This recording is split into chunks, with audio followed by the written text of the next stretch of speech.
Hello again, everybody. Red of Half Century Collecting Sports Cards with another of my favorite 400 cards series, trying to represent each vintage Hall of Famer with a card in this series. I'm actually down to my top 200 cards now, and we're going to start today with a 1958 Hires Root Beer of Larry Doby.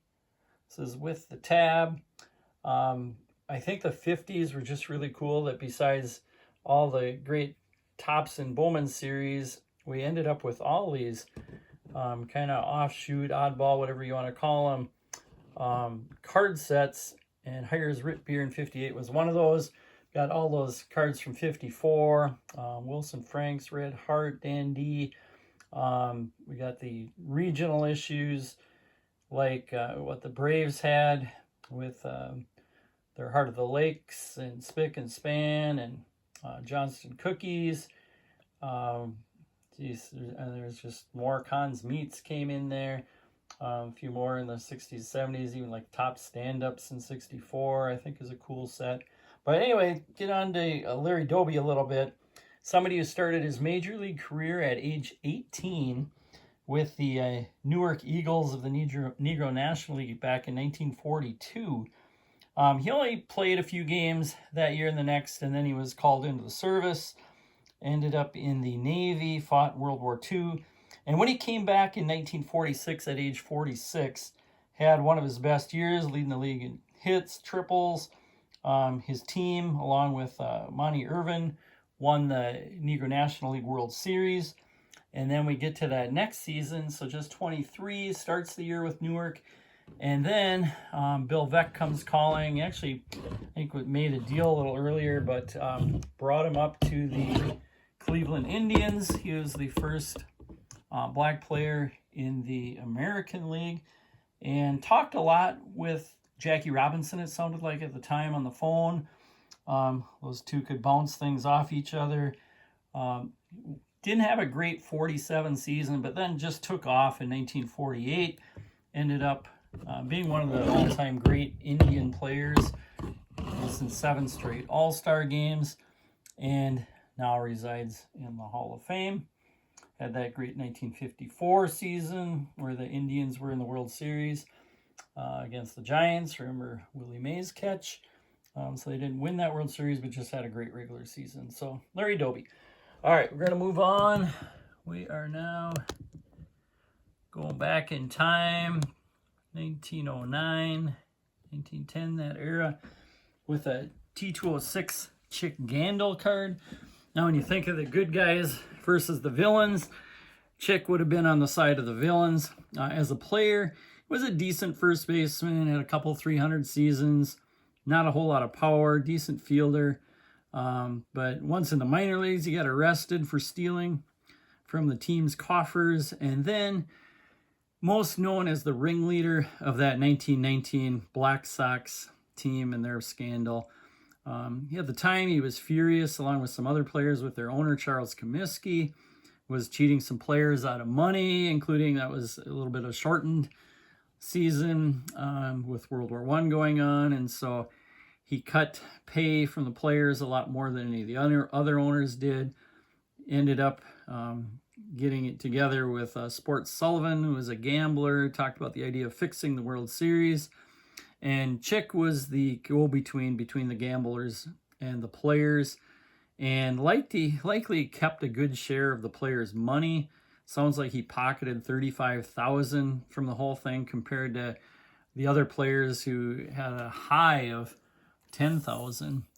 Joe Jackson, remember, didn't take anything, but Chick Gandil retired after that 19 seasons, so prior to the 1920 season, moved out west, and so he wasn't even present for any of the trial actually went on during the 1920 season and the World Series of the 20 season. And Gandil had already retired a season with all the money he got from that fixing of the World Series. Wasn't present while he was one of them, 8 players got banned. Most notably Joe Jackson, for life from baseball. So unlike Joe Mauer, Paul Molitor, Dave Winfield, Jack Morris. He's not known as one of St. Paul's finest. Although in interviews that he gave later in the 1950s and 60s, he actually denied that they, through the World Series, said there was enough going on that people were kind of getting wind of the fixings, so that they actually tried. Although some of his play kind of can argue otherwise, didn't make some plays in the field he'd normally make.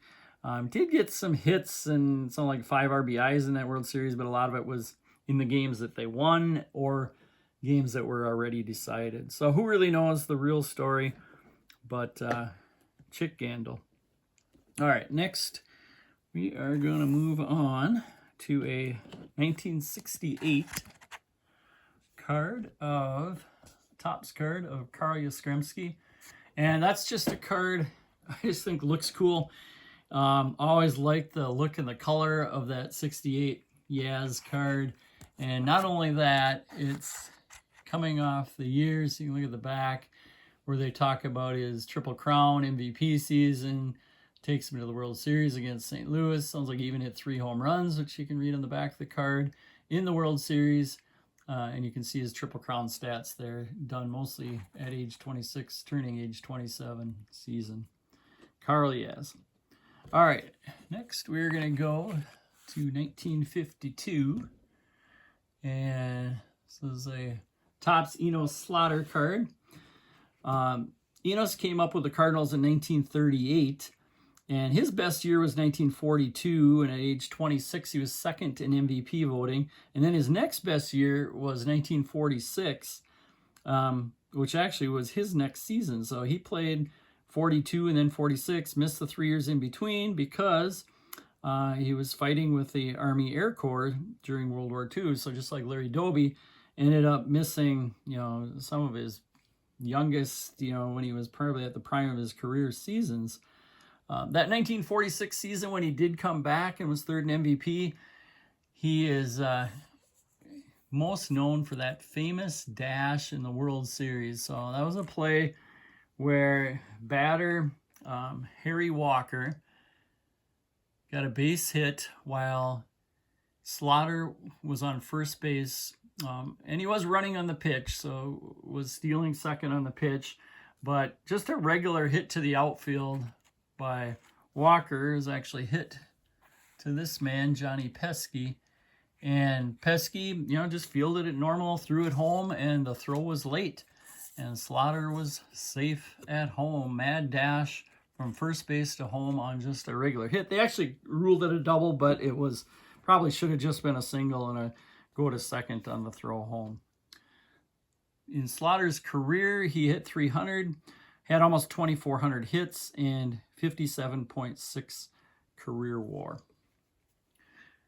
All right, next we are going to football with Lance Allworth.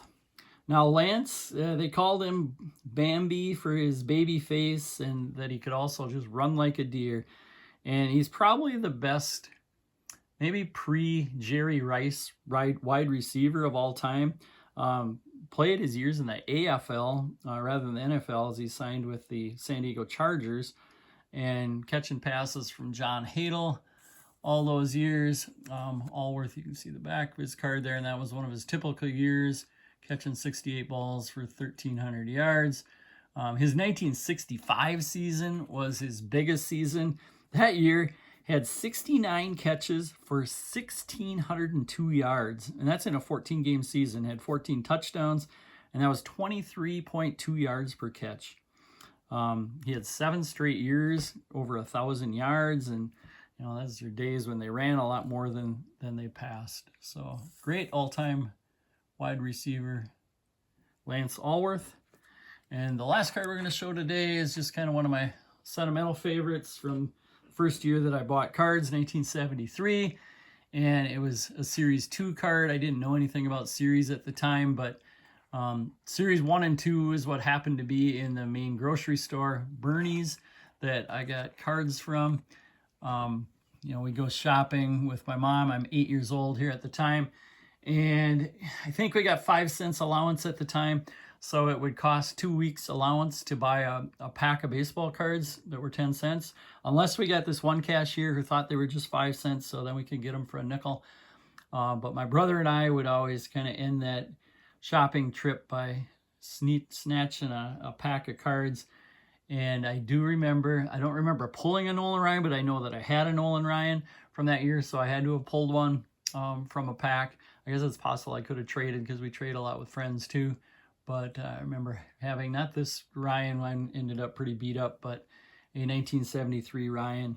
It's also the, how we learned a lot about players from reading the backs of the cards. I think I remember always knowing that Nolan Ryan had 8 straight strikeouts, and it was from the little cartoon there. And the other players, that's how I knew Sandy Koufax had the biggest year, 382 strikeouts in a year. Rube Odell and Bob Feller, the other 300s. And at that time, Nolan Ryan's 329 that he had just this season, is pretty much his breakout season of 72, was 4th of all time. Soon after this, he broke Koufax's record, getting 383. But early card of Nolan Ryan, one of my favorites. So that's all I've got for today. Thank you very much for watching. Take a look again at the cards of the week. We will see you again soon. Thank you very much.